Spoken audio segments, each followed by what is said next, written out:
नमस्कार एवरीवन। मैं नीता ठाकुर आप सभी का तहे दिल से शुक्रिया करती हूँ और आप सभी का धन्यवाद देती हूँ और इस पूरे टीम का शुक्रिया करती हूँ जिन्होंने मुझे ये अपॉर्चुनिटी दी और मुझे इसके लिए सिलेक्ट किया।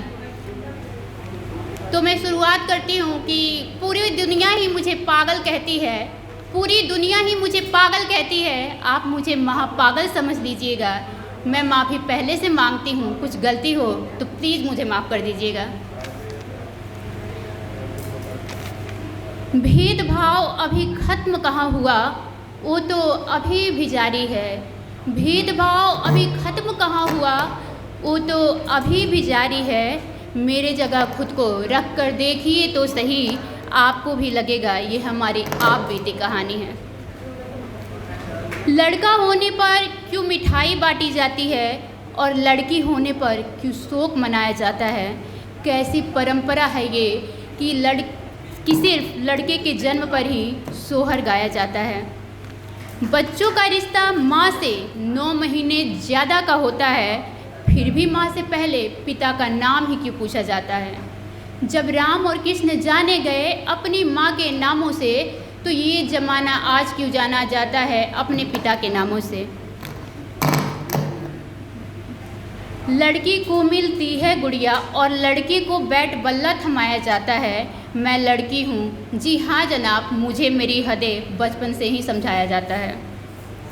6 बज गया, लड़की जात अब तक उठी नहीं, ऐसा हमें ही क्यों सुनाया जाता है। बेटा 8 बजे तक सोए, फिर भी उसे प्यार से जगाया जाता है। हमारे ज़्यादा हंसने से परेशानी होती है हमारे इस पुरुष प्रधान समाज को। हमें छोटी छोटी बातों पे शायद हमें इसलिए रुलाया जाता है। आखिर क्यों हमारे स्वाभिमान को बार बार ठेस पहुंचाया जाता है। लड़के को ज़्यादा और लड़की को आज भी कम पढ़ाया जाता है। हमारे दिल्ली जाने के नाम पर निर्भया का खौफ क्यों दिलाया जाता है।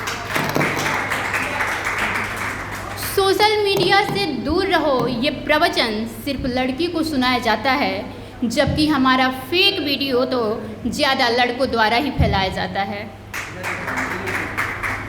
शादी विवाह में मेरी मर्जी आज भी नहीं पूछा जाता है। मेरे प्रेम को समाज हमारा सिर्फ गुनाह बताता है।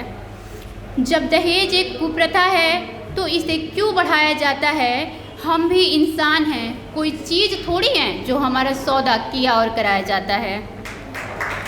Thank you. यहाँ शादी कम समझौता ज़्यादा कराया जाता है और इस घटिया से व्यापार को शादी का नाम दे दिया जाता है। पहले मेरी ज़िंदगी का रिमोट मेरे पिता फिर मेरे पति के हाथ में थमाया जाता है। यहाँ बहू को कम और बेटे को ज़्यादा बताया जाता है। बेटा कितना भी बुरा हो उससे हमेशा प्यार जताया जाता है। बहू कितनी भी अच्छी हो फिर भी उसे ताने भर भर के सुनाया जाता है। गुस्सा पहले पत्नी को भी आता है, पर हाथ पहले पति द्वारा ही उठाया जाता है। पत्नी अगर पति को कुछ उल्टा कह दे, याद रखिएगा वो भी सिर्फ गुस्से में, तो उसे पतिव्रता का पाठ पढ़ाया जाता है। पति पत्नी को 100 गालियाँ दे तो आदमी को पत्नीव्रता का प्रवचन कभी नहीं सुनाया जाता है। जी हाँ जनाब, यही सोचकर बार बार हमारे स्वाभिमान को ठेस पहुंचाया जाता है। मेरे रोने की आवाज़ बाहर न जाए, इसलिए मेरी आवाज़ को भी दबाया जाता है। यूँ तो नेता कह देते हैं महिला अब सुरक्षित है, तो हर दिन रेप और छेड़छाड़ का मामला क्यों सामने आता है। Thank you. बेटा बेटी बराबर हैं, ऐसा सिर्फ नारा लगाया जाता है। जब बारी आती है हमें बराबर समझने की, तो प्यार से बेटे को ही बुलाया जाता है। उत्तराधिकार अधिनियम पारित होने के बाद भी हमें कहाँ हमारा अधिकार भाइयों के बराबर मिल पाता है। अगर मिल भी जाए तो हमें पराया क्यों समझा जाता है। आखिर क्यों हमारे स्वाभिमान को बार बार ठेस पहुँचाया जाता है। जब लड़का लड़की बराबर हैं तो उनकी दोस्ती को सिर्फ दोस्ती क्यों नहीं बताया जाता है। हमारा प्रेम कितना भी पवित्र हो, उसे हमारे समाज में अश्लीलता ही बताया जाता है। Thank you. हम औरत कितनी संस्कारी है इसका अंदाज़ा हमारे कपड़ों से लगाया जाता है। इंद्रियां बस में पुरुषों की नहीं और उंगली औरत के चरित्र पे उठाया जाता है। Thank you. अगर पति मर जाए तो पत्नी को विधवा कहकर ठुकराया जाता है। अगर पत्नी मर जाए अगर पति मर जाए तो पत्नी को विधवा कहकर ठुकराया जाता है और अगर पत्नी मर जाए तो पति का फिर से घर सजाया जाता है। विधवा औरत सच समझ ले तो उसका उल्टा अर्थ लगाया जाता है। आखिर क्यों उसके चरित्र पर बार बार लांछन लगाया जाता है। औरत हो औकात में रहना, जुर्म हो तो चुप ही रहना, घर की इज्जत घर में ही रहना, ऐसा हमें ही क्यों सुनाया जाता है। आखिर क्यों हमारे जन्म से लेकर हमारे मृत्यु तक अपमान किया और कराया जाता है। आखिर क्यों हमारे स्वाभिमान को बार बार ठेस पहुंचाया जाता है। शुक्रिया। मैं कहना चाहूँगी कि ये कोई सामाजिक मुद्दा नहीं है, यहाँ नहीं करना है, बट आई नो डैट मुझे यहाँ आने के लिए कितना स्ट्रगल करना पड़ा है।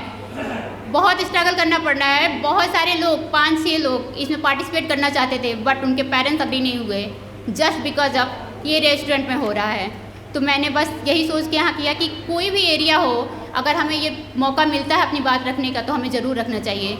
और मैं अपने विचारों से स्वतंत्र हूँ, आई एम इंडिपेंडेंट, इसलिए मैं यहाँ आई हूँ। Thank you so much. Thank you everyone.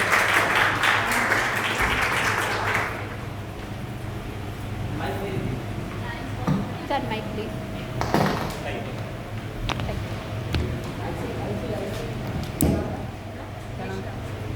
Thank you so much.